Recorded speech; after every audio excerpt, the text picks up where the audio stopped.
Well, it's good to be here and to have a chance to have discussions with many of you, as I have here. Today, I'm going to present a very new step in our research program to understand how we can identify targets for intervention. The paper that I have that I'm going to be presenting about is actually currently in review. And so I wanted to share this because I think it has important clinical information.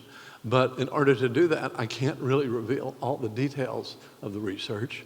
So I'm going to present the material that led us to be able to do the work and present it in the form of a metaphor that also shows the importance of how much wisdom there has been in ancient philosophies of well-being.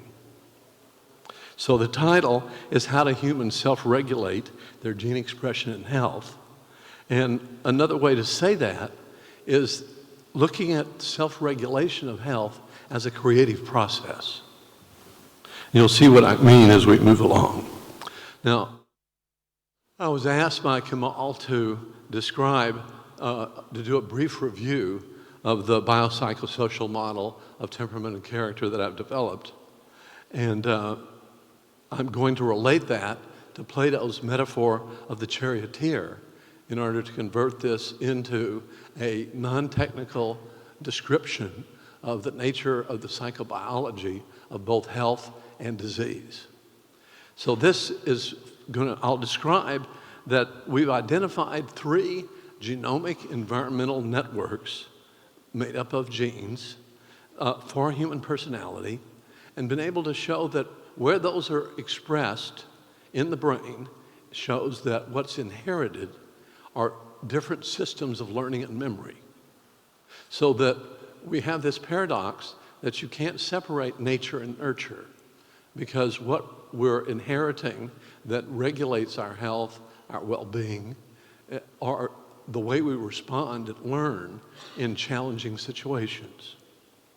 I'll also relate the genomic environmental networks that we've identified for these 3 systems of learning and memory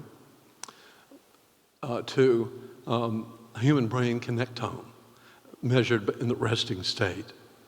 And then I'll also extend that to look at the relationship between these different prototypes of learning and memory to sociological, cultural subtypes that influence personality development and health. You'll see that the 3 personality types each have not only different genes and different clinical profiles of personality, but they all have different views that influence the perception of the world and what is reality. And in turn, that shift in perception of reality is strongly correlated and predictive of the burden of disease that we carry and our allostatic load. And so that there may well be a connection between the personality configuration that a person has and their health, because we've demonstrated this all over the world as a very strong relationship. But what mediates that relationship between personality profiles and ways of viewing the world and our health?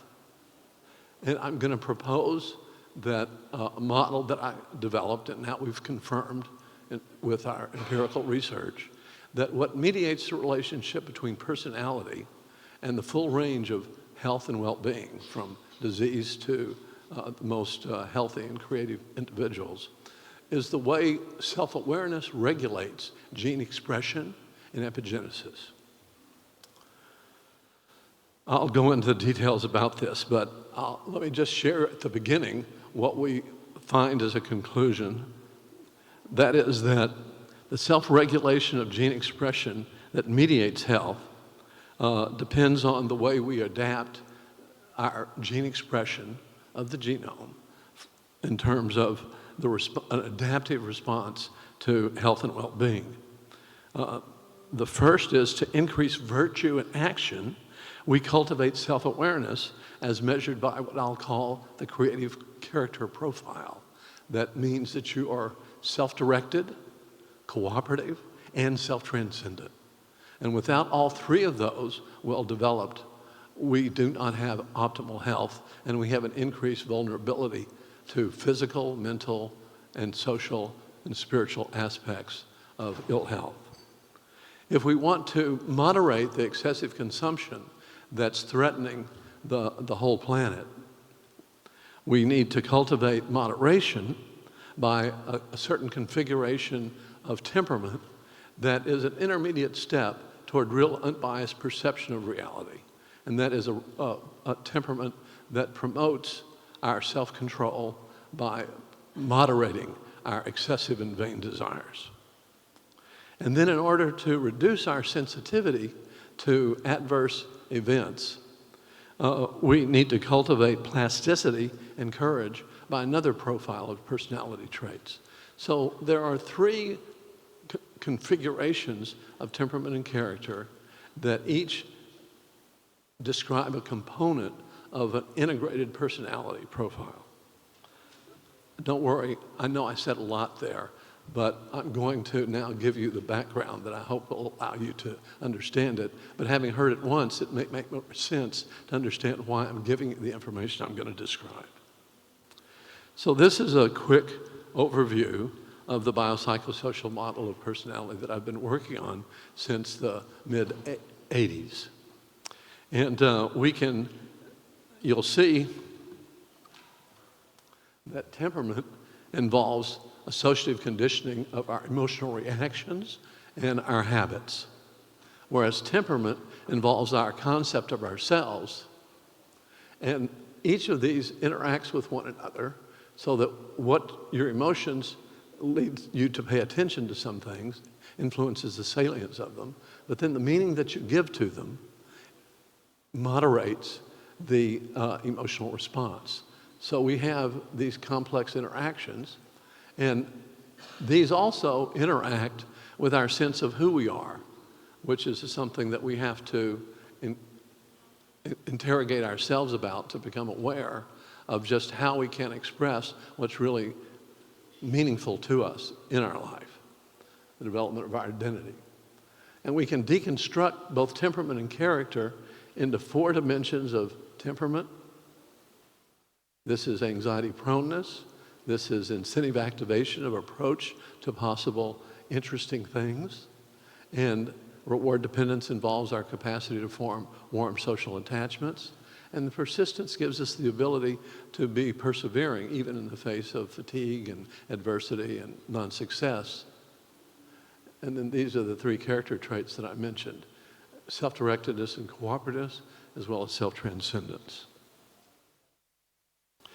We can describe and measure these reliably, and the test-retest correlations and the internal consistencies of these are quite high, over 0.8. And these traits, for those of you who didn't hear my introductory talk on Sunday, harm avoidance involves being pessimistic, fearful, shy, and fatigable, whereas and that refers to people who are in the top third of this population, because that's about what we can recognize if we know someone reasonably well. And then the bottom third is just the opposite: optimistic instead of pessimistic, risk-taking instead of fearful, sociable and outgoing instead of shy, and very vigorous instead of fatigable. And we have sets of descriptors for each of these, but people answer questions about how well they recognize themselves in particular situations. And in that way, we can measure this quite reliably. So you can think of this very quickly as anxiety proneness, novelty seeking as impulsivity, reward dependence as sociability and interpersonal warmth, and persistence as the resistance to giving up if you're not successful initially. We can do the same thing for the character traits, but rather than go through the details of this, let me just show you one other slide that makes it a little bit easier, because you can think of character as our mental self-government. And the executive branch of that involves being self-directed, which means you're resourceful, purposeful, self-accepting and hopeful and responsible. And then this reaches its sort of pinnacle of development in people who are highly self-aware and that they've been able to self-actualize their identity, and that is that they have eliminated bad habits, and they can even trust their spontaneous reactions to be consistent with their goals and values in life. And then the second branch, the legislative branch, is how we make rules that allow us to get along with one another. And this we can describe as cooperativeness, and that involves being socially tolerant, helpful, empathic, fair and principled. And also, again, once we have been able to integrate this fully, to be compassionate, so that you can even begin to love your enemy. And then the third dimension, the judicial branch, is the development of insight. And that involves self-transcendence, which is expressed in terms of being idealistic, being able to get lost in the moment, fully absorbed, so that you're not preoccupied with your own personal desires, but you're really acting automatically and effortlessly in order to do things that are really genuinely good for you and other people, even if that involves sacrifice. And joyfulness really emerges then spontaneously whenever we feel inseparable from other people and nature and the universe as a whole, and maybe the source of the universe. And then we can experience that in contemplative states where we're not analytically and effortfully reasoning, but we can just trust the spontaneity of our intuitions to be realistic and reasonable and beneficial. And at its full development, people are often very self-accepting, are very spiritual in that, so that they're no longer struggling to conform to religious dogmas, but they just intuitively want to do things that would be virtuous and to put those in action. So this is what a healthy government would be and what a healthy self-government would be.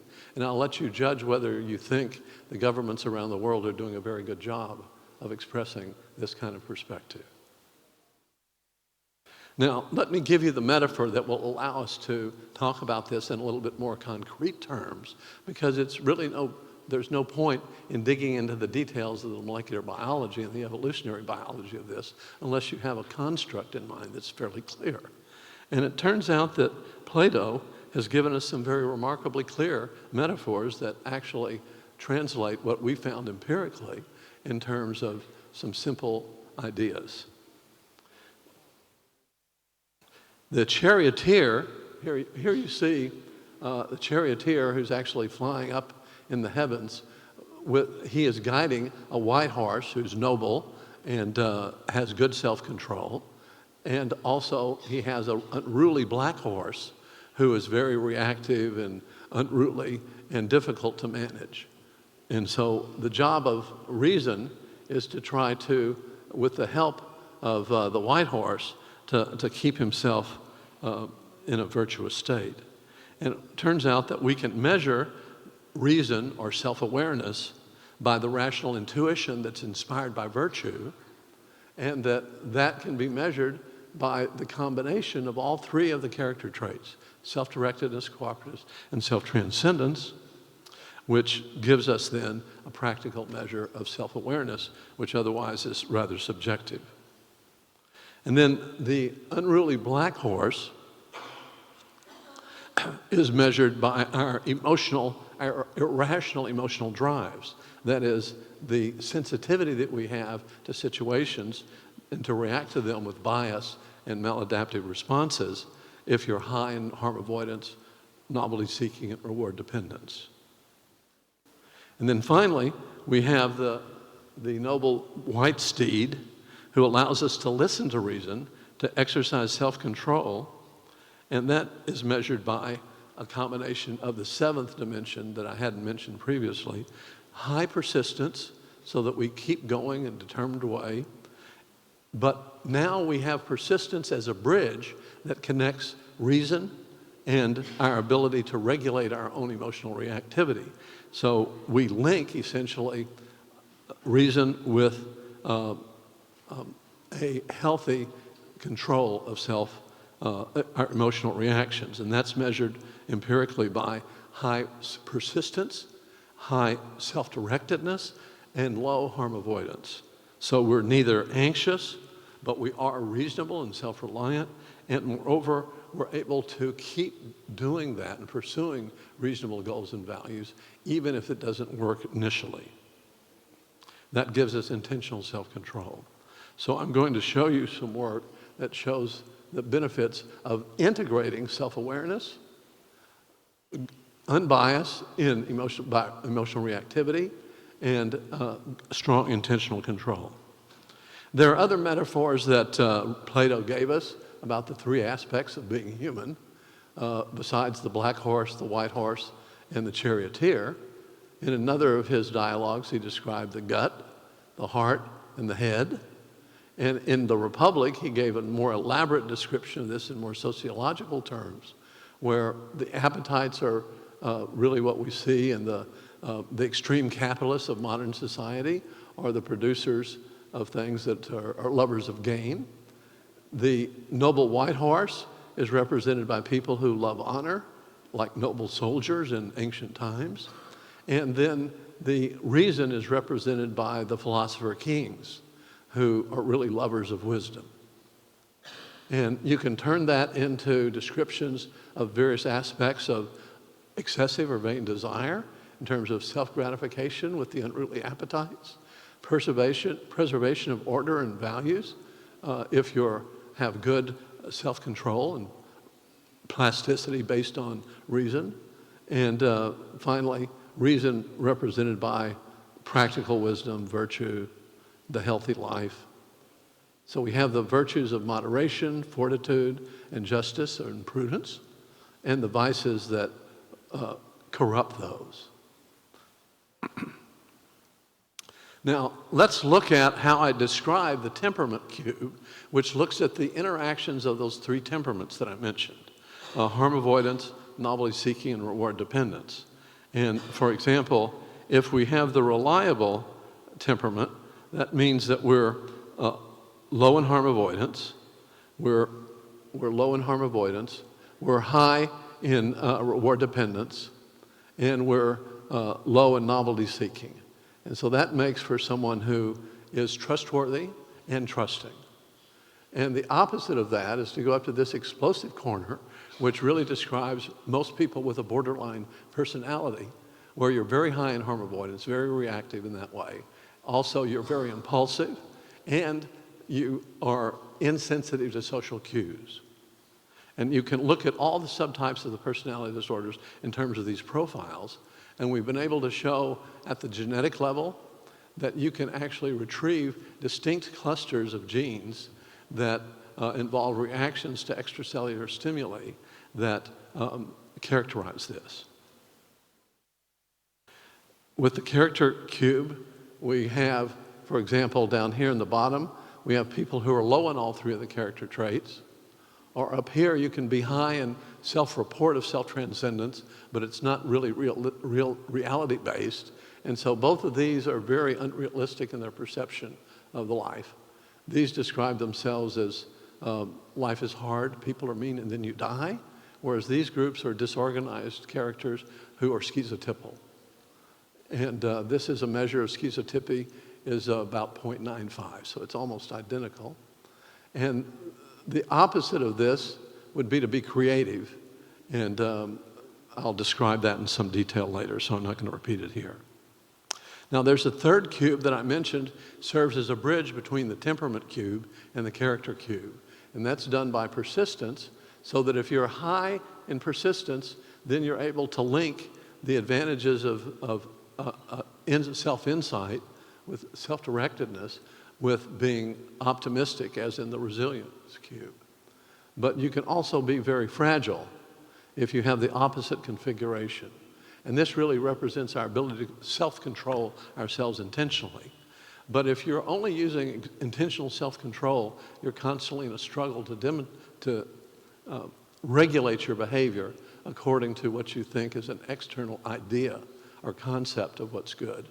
And so this is only better way to be really at peace with yourself is to be so aware of a self-transcendent perspective of life where there's unity of perception that you can trust yourself to do good things spontaneously. Now, with that background, let me just summarize some of the data that supports that here we have the three major clusters of people that can be distinguished by the following. These are the three temperament and character configurations that correspond to the most adaptive cube that I showed you, or could be the other extreme too. But we can measure this empirically with self-reports. We can look at the genotypic background that's characteristic of this, and those are very strongly correlated. We can also show that these configurations of learning and memory nearly fully account for the resting state brain functional connectivity.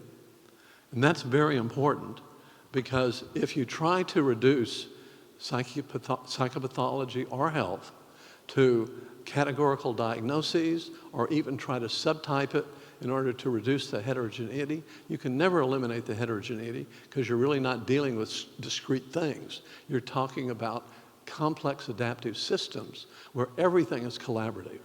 And no matter how far you try to take and refine it, going from top to bottom or bottom to top, as in RDoC, it never works fully. There's always residual heterogeneity because we're not really dealing with separate things. We're talking with systems in which everything is interactive with everything else.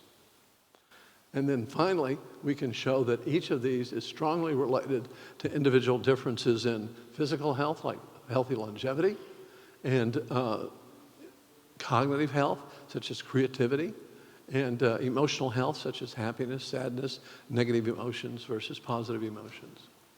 And so that means that these profiles that really are based on individual differences in three systems of learning and memory that have to be integrated account for both health and genetic environmental interactions during our development. Now, what do those three look like? The emotional unreliable individuals have very weak character development, like the apathetic or the disorganized character, and they are impulsive and anxiety prone, and they tend to then have poor regulation of their hypothalamic pituitary adrenal axis and every other measure of stress and allostatic load you can imagine. These are dominated by the bottom-up prefrontal connectivity networks such as salience and ventral attention system. They learn by behavioral conditioning alone, and they have very little capacity to self-control themselves. And they have prominent negative emotions and poor physical, mental, and social health. The organized people who are also reliable are egocentric, and they are able to pursue goals, but they're individualistic and often selfish goals. They may be clever enough to see that working for mutual benefit is often better than just being selfish, but they are not willing to make sacrifices. These are described in the sociological literature. These are described as traditionals. These are described as moderns or materialists. And then we have the post-materialists who are creative and reliable. That is, they have good development of all the character traits, and ultimately, they are unbiased in their emotional reactions. But on the way to that lack of bias entirely, they are reliable because that helps them to discipline their emotions until they can trust them to be themselves to be authentic and self-actualized. These individuals are operating primarily by the default mode network. Just to show you how distinct these are environmentally and genotypically, we show that here we have the different clusters of genes for temperament and the different clusters of genes that fully account for the heritability of both temperament and character. And we do a cross-tabulation of those, and it turns out that the ones in orange are the ones who have a personality disorder, or what we call an emotionally reactive or unregulated temperament. The ones in blue are the materialists, and the ones in violet are the ones who have the creative or post-materialistic character profile. And you can see that they're very well separated environmentally, genetically, and they're also well separated by their environmental experiences. This is done in the Young Finn study in Finland, so we had access to a lot of registry data, but we also had direct assessments where they would come in over the last, from age 3 to now in their 50s, and have batteries of assessments that were very extensive. And you can see that the people who develop a healthy self-awareness are those who had the great benefit of parental warmth and tolerance during their early life. And whereas the ones who turn out to have a lot of emotional reactivity have these characteristics. Poor education, low parental income, urbanicity, and stressful life events. The ones who end up being organized are the ones who have good self-control, intentional self-control, and they have higher education and parental income, but they did not, and they have supportive life events generally, but they didn't have really loving childhood environments. Now, dynamically, if you think of this as a developmental process, it's important to understand that you can't just go directly from a low level of self-awareness characterized by an outlook of separation and alienation from other people and from nature to get to a more adaptive perspective with higher self-awareness. It turns out we have to give up some local advantages. Like we just heard a lovely talk from Robert Murray talking about the problems with depending on cannabis or methamphetamine or other amphetamines. And it turns out that if you interview drug addicts, you find that if you ask them, what do you value? What is it that really makes you feel good? They'll usually say their drug of choice, even though that's killing them and destroying their life and their occupation and so on. And so people have to give up things that are really not adaptive and have a clearer sense of what is an important and valuable, meaningful goal in life. And that means a descent where you have an increase in negative emotions initially until you get to a place where you can look more realistically at what's coming. This is sort of like in Alcoholics Anonymous, where you have to hit bottom in order to be able to really fundamentally change your life. Now, that means then that rather than when we look at development, because all of these three systems of learning and memory are interacting with one another. And so we can't just think of the development of health as a hierarchy of steps. There are steps because when character develops, it does so in jumps. But then those jumps have to be integrated with self-control and regulation of the emotional reactivity. So each of the character traits has 5 subscales that express that trait in different situations. And we can look at the evolution of biopsychosocial health and self-awareness as 15 steps, each within 5 blocks of 3, where we increase a bit in certain aspects of self-directedness, then in certain aspects of cooperativeness, and then in certain aspects of self-transcendence. And so I've been able to relate in empirical longitudinal studies that the 15 steps of character development measured by the TCI corresponds to a more complete description of Ericksonian stages in development. And so I prefer, rather than giving it as a step, I give it as this kind of circuit where everything is interacting with everything else. Now, it's also crucial to recognize that pursuit of individual health is not realistic when health is really something that is optimal when we identify not just with ourselves, but with other people, with nature, with the universe as a whole. And so we have to see and recognize, in order to be fully healthy, that our individual health also depends on collective well-being. of those around us. So that if we tolerate injustice to anyone or violence toward anyone, we're really fearful then of that happening to us someday. And so even if you look at this as a wager, it would make sense to try to develop self-transcendence. I think I've sort of given you the heart of that without going into the details. But empirically, let's just look how well that is supported by the extensive work on the biosocial, on the sociocultural determinants of health, because this is something that some of you, at least who are knowledgeable about sociological determinants, can then relate to. This is a study, an international study, where they developed an index of health in terms of life expectancy and all these other characteristics of different aspects: trust, imprisonment, teenage births, various indices of mental illness. And you can see that wherever there is income inequality or socioeconomic inequality in general, that there's a fall or an increase in problems with health. And the ones that have good equality, that is, who are low in income inequality, are actually the healthiest. They have the fewest of these problems. And when that was published, people criticized it that, well, if you picked other countries, you would get a different result. And so you're cherry picking. So studies were done in the United States with all 50 states where there's no possibility of cherry picking, and essentially the same results occurred. We have some states that have high well-being and other states that have low well-being, and that is very strongly related to measures of income inequality. And then we can look at something that is a good indicator of the spiritual aspects, the spiritual health of a country, and that is the trust that we have for one another, which tends to be quite low right now.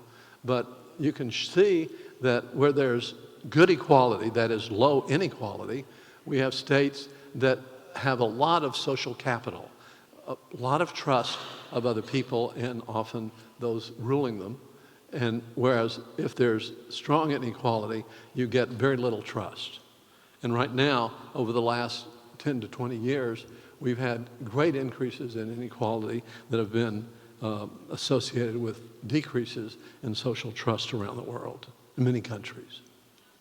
Now, it may be interesting to look at this not just on a small number of studies, but we can actually look at the World Value Study that's studied over 120 countries around the world and see that we can actually match the temperament and character configurations to well-known sociological subtypes that go way back to Weber's initial description of what makes a strong, good ruler or mental government or self-government. The traditionals I've already described to you as the emotional and unregulated individuals, and they're acting out of habit.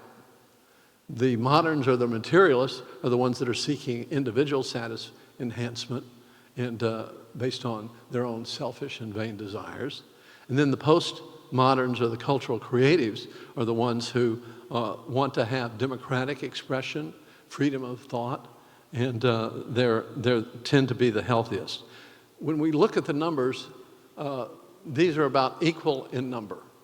So they're a third, and a third. And there are shifts depending on how prominent democratic values are in the society. And these are the kinds of values that actually promote people to shift from one configuration to another to increase in their self-awareness. These are post-materialistic values like freedom of speech and more humane policies that are person-centered, life satisfaction, a lot of positive emotions, eating ice cream, as Dr. Murray talked about earlier, tolerance for others' liberty, accepting foreigners and people with different lifestyles and orientations, challenging the elite in order to have greater equity, and generalized interpersonal trust. I think most people can be trusted most of the time.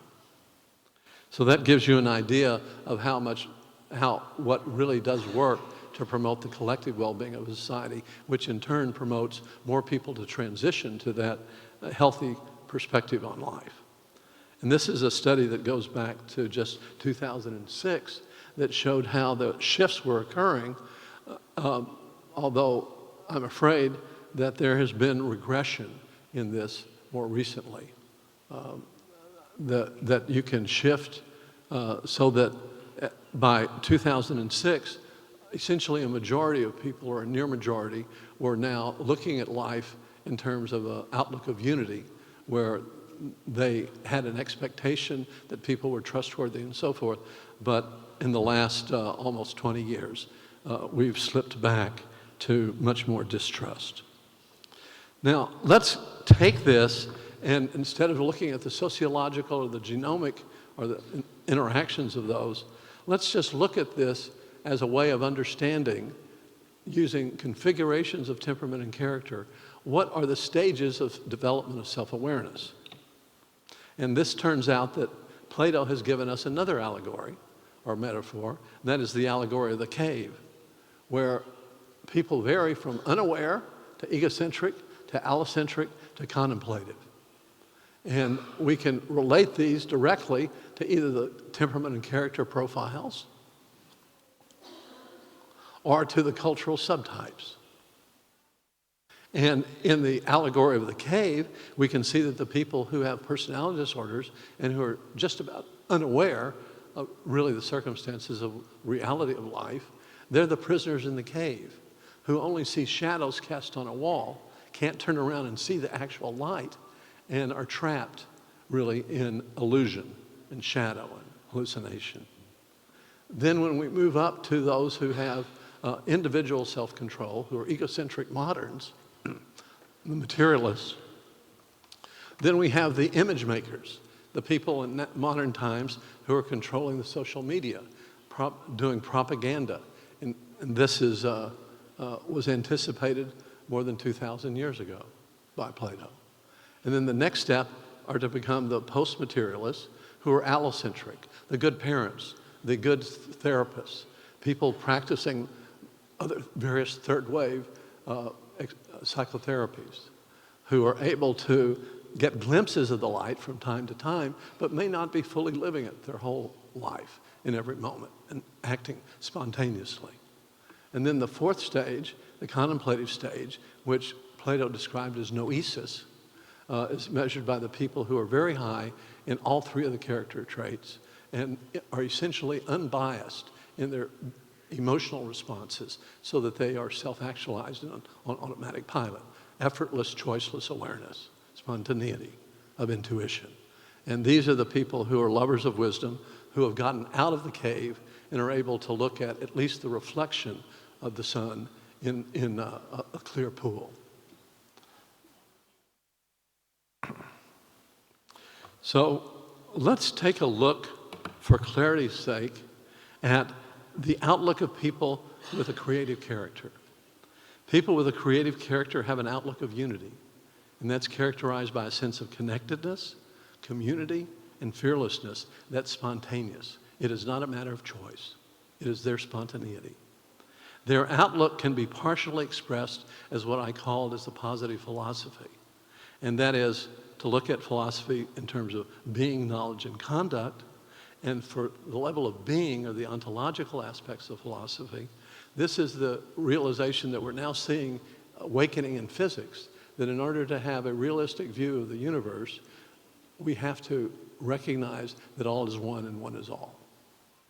Knowledge is the pursuit of and the expression of wisdom and creativity as spontaneous, effortless gifts of awareness.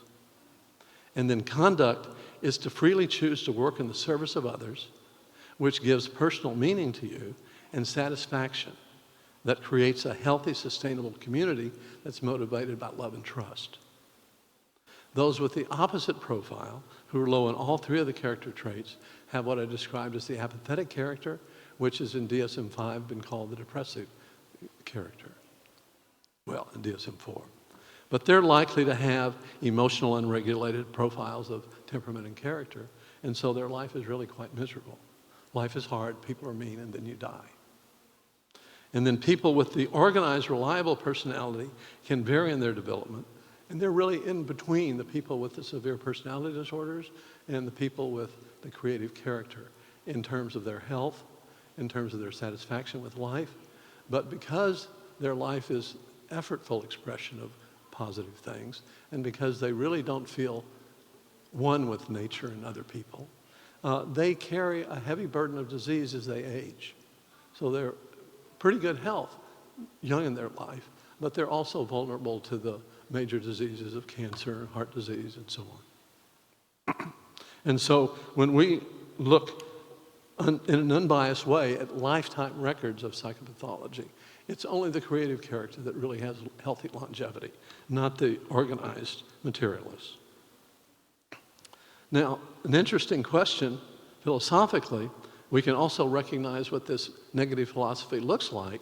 And if you look through history, then you see that there has often been a dialectical cycle where dark and light alternate in their dominance and so on. And so is this something that needs to go on entirely?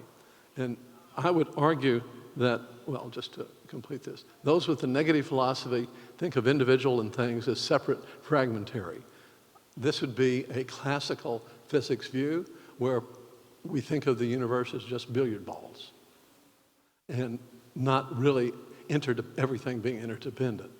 Knowledge involves no universal truths, only pragmatic individual judgments. In conduct, freedom becomes license to maximize self-interest. And that's not really something that allows us or encourages us to recognize our social duty or to be idealistic. What can you get away with? So essentially then, negative philosophies cannot sustain communities because it promotes social inequity. And when this becomes too influential, crises abound and the society collapses. And this has happened throughout history. So I would say that we are not in an endless struggle of these becoming alternating in dominance, because what we see is that self-transcendence and self-awareness are under positive selection in human beings. That is, we're not changing in our body very much, but we are changing in our perception and depth of understanding reality, because it is positively selected. That is, it's healthier and beneficial for every aspect of your health, physical, mental, and social, to be creatively adaptive and virtuous, living the good, healthy life. Not just good for you. So the summary of the evolutionary work that allows me to say that this is under positive selection is because I've now mapped all the genes for human personality. I know how they're organized in groups. I know how they are related to differences in learning and memory, how they're influenced by cultural situations and different personal individual situations in development.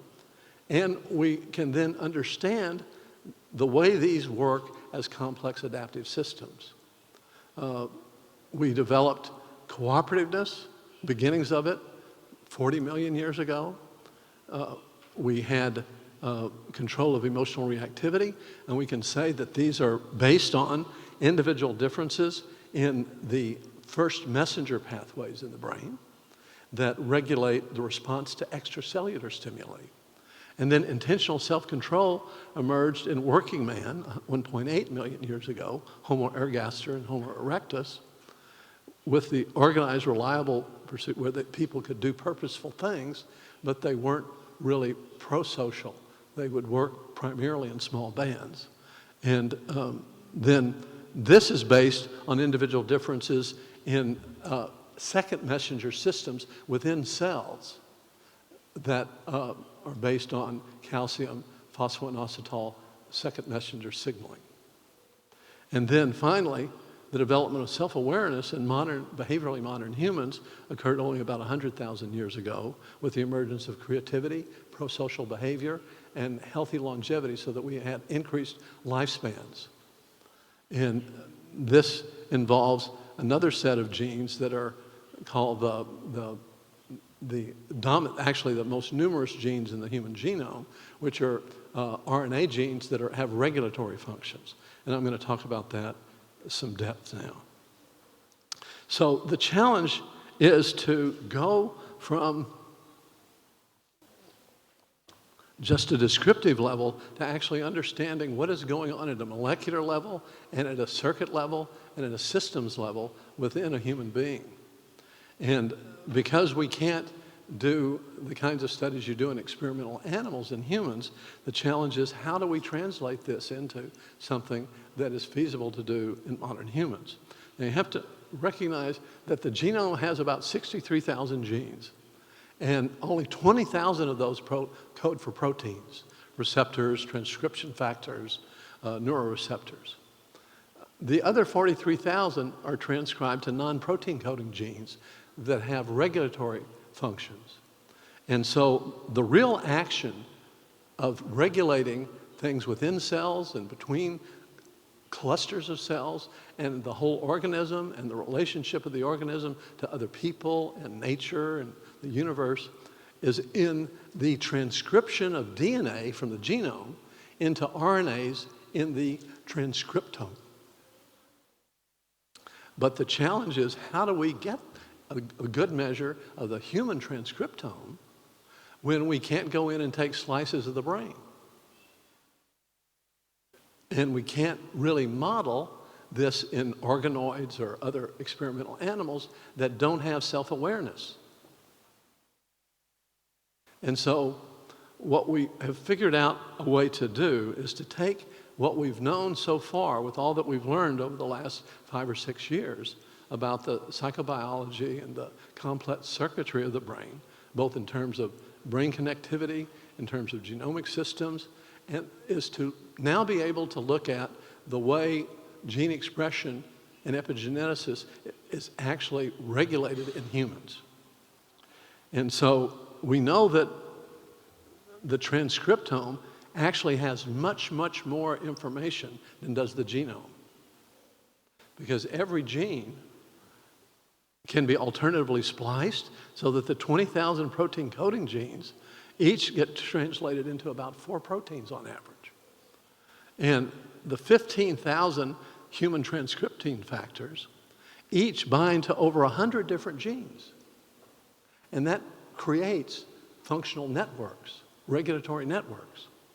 The 2,000 human microRNAs that can float around the entire organism and are very able to responsibly regulate where genes are expressed and what organ they're expressed and how they interact with each other, because as I'll show you, there are both inhibitory and excitatory regulation of the same genes by different other inputs. So we get something very complex. And just to show you a little bit of the complexity, this complexity is much more fully expressed in animals than it is in plants. But the beginnings of it is apparent in plants. And this is just a gold standard gene expression regulatory network in brewer's yeast. And you can see each of these nodes is the heart of a cluster of genes. And then the red ones are actually the inhibitory links, and the blue lines are the excitatory links. I would have labeled it the opposite way myself, but that's the way this was done. And this gives you an idea of how, if you tried to go in and impose categories on this and call this a certain subtype of schizophrenia or a subtype of post-traumatic stress disorder, but look at all these connections, you would always end up with heterogeneity. You would always not know really how this was regulated and why it develops and how you can orchestrate and choreograph embryological development of the structure of the brain and create the music like an orchestra makes of many components of that orchestra. So there are vast numbers of elements and complex sets of multiple modules, each with distinct functions that turn one another on and off. And this involves what's called reciprocal interaction or feedback loops. And so you just can't break that into many separate things. And what we see is that as we advance from plants to other animals and then to hominids, that there's an increase in plasticity, complexity and consciousness. Hominids being greater in this than others. As there is increasing non-coding RNAs that are increasingly diverse, multimodular, and have many modifications of themselves after transcription. So finally, these systems are coordinated by specific control elements so that they can adapt to changing conditions flexibly in order to regulate allostasis, which is the maintaining healthy functioning in the face of changing internal and external events. Reduce load. So these blue circles are the transcription factors, the green circles are their interaction with other genes, and then the red links are inhibitory, and the black links are excitatory, as I said. And that's just in brewer's yeast. It's much more complicated in humans. So what we set out then with this background, which really has developed only since about 2000, we're now in a new era. The 21st century is the era in molecular biology of the post-genomic revolution, in which we recognize that most of the information about our functioning and health is not in individual genes, but in these complex adaptive networks that are tightly regulated. And it turns out, we'll see, that a reasonable prediction that we made and tested is that self-awareness actually allows the regulation of this. And so the predictions we made were based on the fact that self-awareness is the major predictor of overall health and the burden of disease. That differential levels of self-awareness are greater for creative compared to the organized compared to the unregulated, as I described, at a phenotypic level, and that there are differential levels of health that also follow the same order, creative greater than organized, greater than unregulated. Therefore, we predict that the capacity to regulate and to orchestrate the gene expression networks is greatest in creatives, next greatest in organized, and unregulated. So if confirmed then, this capacity for self-regulation gives us the key to understanding what we need to actually promote, whether we're using neuromodulation or drug therapies or psychotherapies of various kinds. So what I would say then is that the personality-based integration of gene expression networks is a creative process, because that's what evolution does. It creates new life forms to adapt better to ever-changing external and internal conditions. And we've been able to do this on a large scale in humans with peripheral, well, I can't go into that. The health-promoting gene activity promotes healthy longevity, life satisfaction, pro-social behavior, creativity. And when our gene expression is the healthiest, all systems of adaptation are integrated so that self-awareness is fluidly and spontaneously expressed in the creative personality profile. And what's really interesting is to think about the fact of what we've learned already about the nature of self-awareness and retrieval of memories, and it's our capacity to vividly imagine a healthier future, which is what you have to do to go through that curve I showed you for the dynamics of well-being. You have to accept the reality of the facts of your life, and then you can vividly also imagine a healthier future based on what you truly think is the most meaningful thing to value and try to express in your life. But because this is regulated by the default mode network, that means that the molecular basis for healthy orchestration of habits, goals, and values is something that occurs spontaneously, ultimately. We don't have to be effortfully struggling to control ourselves to conform to social norms. And so that means that the expression of this spontaneity is something that's been recognized by mystics for a long time in small numbers of people, but we're all capable of that. But we have to create the conditions in which we can help people to get to that point. And yet it means that we have both a tremendous responsibility as health caretakers and a wonderful opportunity with the tools of modern science to actually go beyond epidemiological and clinical observations. But we don't, at the same time, because the relationships I've described to you are so strong, we don't have to do expensive tests all the time. If you establish a healthy therapeutic alliance with someone, you can actually know what needs to be done just by understanding their personality structure and the life experiences that they've had and what they found difficult to cope with and to understand and to accept. And then help them with various tools, somatic, physical exercises, many, many things. Because there turns out to be a common control system that involves, well, the scale of this is that the genome for human personality traits involves about 1,000 genes. But it's another order of magnitude to understand and describe the specific genes that regulate our lives and gene expression in our lives across our whole lifespan. We've identified over 5,000. And we only did that for the control system. So we are very complex, but we can also, without having to do genome scans and brain scans, you can actually know what's going on inside the person. Because that's the way the temperament character inventory has been developed, is to measure the internal processes of learning and memory so that we can integrate our habits with our goals and values. I'll stop there. Thank you.